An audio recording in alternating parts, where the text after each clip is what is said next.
Today we're talking about the one thing that you can turn to when you feel anxious, when you feel stressed, overwhelmed, discouraged, emotional. The one thing that I went to in my own personal journey with recovery. And I truly feel like this is going to help support your week. It's simple, it's effective, but this one thing, sis, is going to get you into a better mindset. It is going to get you motivated as you continue to navigate the healing journey. Let's do this. Hey girl, welcome to the Her Best Self podcast. I'm Lindsay Nickel, former competitive figure skater and perfectionist, turned God-led imperfect boy mom and digital CEO. If you find yourself constantly thinking about food and wondering if you'll wake up one day free from the obsessive thoughts and behaviors controlling your life, then I've created this podcast for you. Because I know exactly what it's like to be a downright hot mess, trapped in a destructive cycle of disordered eating. I finally found freedom, and you can too, girlfriend. So if you're ready to heal your relationship with food and body and break the chains of control and show up in your best health, then grab your favorite Tarjay journal and let's get to it. So you can start living your best life as your best self.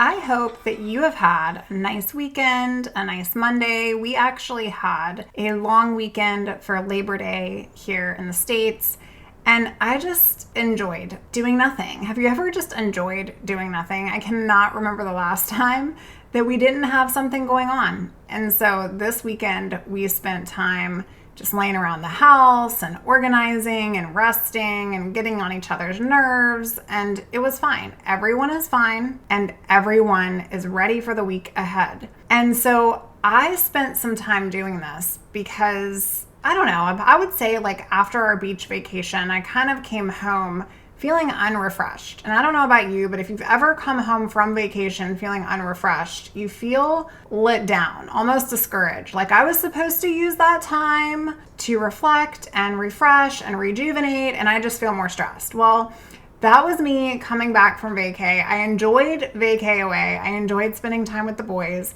but I just wanted to get back into the state of routine. And so I did all this crazy in my head with, I have to do all these things.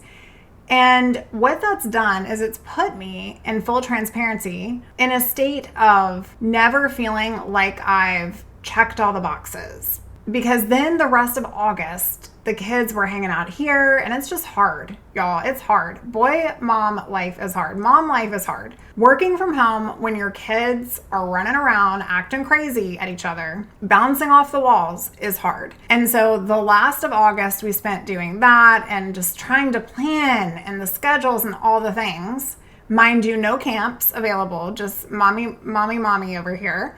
Just me trying to hold it together. And thank goodness for my fabulous husband who does all the cooking and all the cleaning. But the real is that I've been pulling my hair out, going crazy and needing some just rest, reflection. I've been feeling super unaligned, very uneasy. And so I spent some time this morning reflecting. I got into my scripture. I got into my journal. It was the best thing that I have done in a month. I swear to you, it was so refreshing. I spent time with my hot cup of coffee, just sitting on my favorite couch in my sweats, doing nothing but journaling, reflecting, asking some really intense personal questions. And I just left with so much clarity, so much love in my heart for all of you. And so today's episode, I am purely winging this topic, by the way, but I feel like you need it, sis, because like me, maybe you've been feeling like unaligned. Something's not right. You just feel off your kilter. For me, that always happens when I'm trying to do something in my own strength, when I'm trying to play God. I'll be the first to say it. But I needed to reflect and I needed to realize that I have to trust in the one who has given me this calling. I have to trust in the one who has given me these boys. I have to trust in the one who has granted me this beautiful, messy, imperfect life. And so today I wanted to honor this topic by doing a show on it just for you. I want you to do this one thing when you're feeling anxious, when you're feeling stressed, discouraged, emotional. I want you to spend time in reflection. And yes, this is simple. And you're probably asking, well, what do you mean by this? This is a crucial component of your recovery. It's spending time with you, just a notebook and you with your thoughts. I encourage you to go back and listen to a couple episodes that I've done with reflection prompts that'll help you to ask those questions to yourself. You can go to episode 65, episode 80, and episode 106. And in episode 80, I have a PDF I created for you that you can find out in our free Facebook community. If you're not a member of that, come on out and join us at herbestselfsociety.com. You'll want to snag those prompts because this will be so helpful as you spend time reflecting with yourself. But some of the important things that I want us to acknowledge when it comes to self-reflection is that it creates self-awareness. This helps identify patterns of thoughts and behaviors that are going on in our minds when we don't even know consciously they're happening. And sis, it's going to allow for a deeper understanding of your emotions and your now needs. Another thing that self-reflection does is it facilitates cognitive restructuring. So what does this mean? Well, it enables challenging thoughts and behaviors that you have coming up for you, and it aids in developing more balanced and realistic perspectives. So this enhances your motivation, your drive to recover. This allows you to be in thought. It allows you to reinforce reasons that you're wanting recovery in the first place. And it helps shed some light of all the progress that you've done. This is an opportunity for you to get real. One amazing thing about self-reflection is that it improves your relationship with yourself. You start to get this self-compassion for yourself. You develop this relationship where instead of pulling apart your body and creating criticisms within your mind that you've allowed that eating disorder to come in and hijack, actually getting it out on paper helps you rediscover you. And it helps you ground yourself in your identity that isn't wrapped up in the disorder.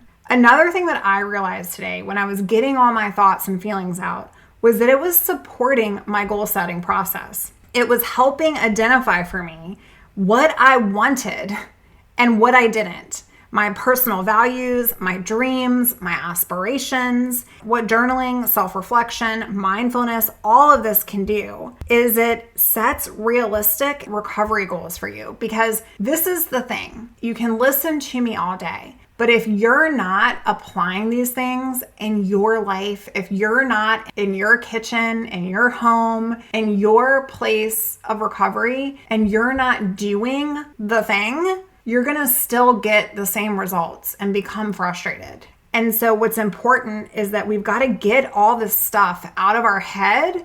We've got to take the desires of our heart and get it out on a page. This generates and encourages this moment of being in the present.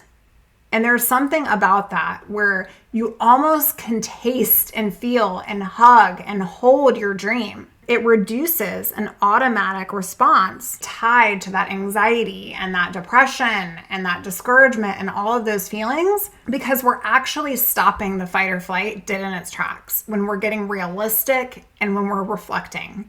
Reflection gives you balance, it gives you hope, and it gives you motivation. If those are things that you're searching for today, I just want you to get out a blank notebook, put the date at the top of it, and say, today I'm making a commitment to spend 10 minutes here with this piece of paper. To spend 10 minutes because I'm worth it, because my recovery is worth it, because my life and my future best self is worth it. Reflection as a regular practice, not just in times of crazy making, can help bridge the gap between where you are now and where you want to be. And it's gonna help you develop a new relationship with you. Have you ever wondered why it is that we are so easily distracted with social media and all the things, and how I was feeling completely out of alignment with life? Like nothing had changed. I just felt completely out of alignment. And I was trying to control all the things, but yet I wasn't understanding why I wasn't seeing what was off. And for me, it was I wasn't spending time doing my usual morning routine. I wasn't spending time journaling, which is that coping mechanism that I turned to during my own recovery. I wasn't spending time with God and listening to what He had for me. And so today, I want you to honor you. Honoring you is so much more than food. Yes, nourishing is important. Yes, honoring yourself with rest is important. But your soul deserves that same level of care. So I want you to take out that piece of paper, and if you don't have one right now, I want you to go back to this part of the episode, and I want you to get really grounded in some of these questions. So I'm going to give you a couple of questions that are going to help you as you sit with this assignment. What small victory can I celebrate right now? Sis, we tend to focus on the negative, never the positive. So we're going to start this experience with one small win. Then I want you to reflect on how you're feeling and why. And how do you want to be feeling and why? Have you noticed any stressors, any ongoing patterns that have come up this week for you that have you in this place of unalignment? What's been the most challenging? Then I want you to start getting deeper. How do I feel about my eating patterns? Write that in your notebook. How do I feel about my exercise? How do I feel about my body? And how do I want to feel? Then, what is one interest or passion that you want to explore this week? Next, it's time to look at what's holding you back. What fears are coming up for you today? What do you need to lay down and let go of and surrender so that you can get hope back into your life? How is my life going to be different in 6 months from now? How is my life going to be different in 6 months from now? And this one is going to get you doing a tangible action that you can apply. What is one action that I can take today to move towards my recovered self?